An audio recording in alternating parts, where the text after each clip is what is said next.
Hey, Michael Dean here. Just wanted to touch on something before I go over to a friend's house and watch some Alabama football. But this whole Kim Davis thing has still been raging online, and I had posted a little image on Facebook the other day talking about the differences between Kim Davis and other religious liberty instances. And in this Facebook post, I said that it's an honest shame that some of these devout Christians got caught up in this transition, but Kim Davis denying a marriage license because of religious beliefs is no different than Abdul denying your purchase of delicious bacon. And I just ended it by simply saying, if you don't want Sharia law enforced in America, you can't have Christian law enforced either.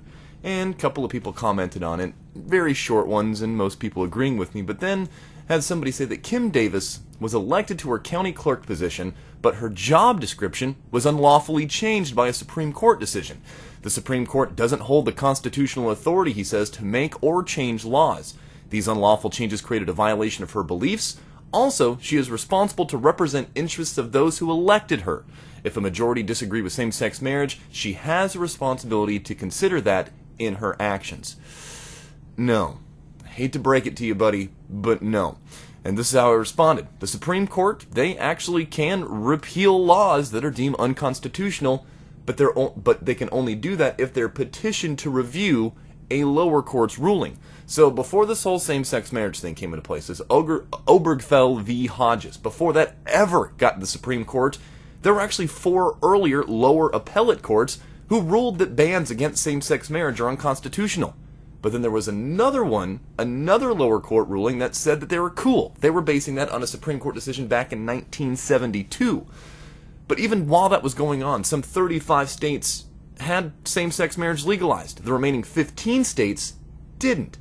So that caused a bit of a split among these different courts, and that's what prompted the Supreme Court to hear these arguments. That's part of the Constitution. Checks and balances, well, that can afford Congress, the entire Congress, the ability to pass a law to overturn that Supreme Court ruling, but the legal precedent seems to be set pretty well now, and I don't really think that's going to be happening. So the argument that he was making about the changes being unlawful or unconstitutional, not the case. Now, some argue that the Supreme Court's acting unconstitutionally and have been for years, but those arguments don't really seem to ever pick up much steam.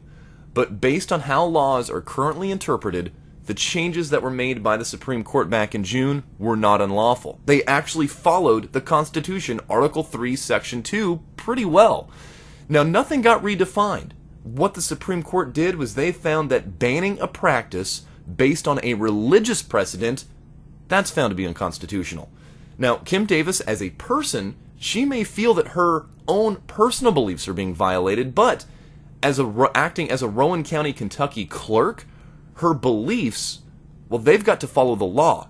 That's why she takes an oath to uphold the Constitution. An oath under God to uphold the Constitution. So that oath now violates her personal beliefs, and it's a shame that she got caught up in this historic transition, but she has been afforded an opportunity to leave that position with very little legal recourse. Yes, going back though, she was elected, but she still has a duty to represent the interests of all constituents, not just those that voted for her, and not just those that share that same personal religious beliefs.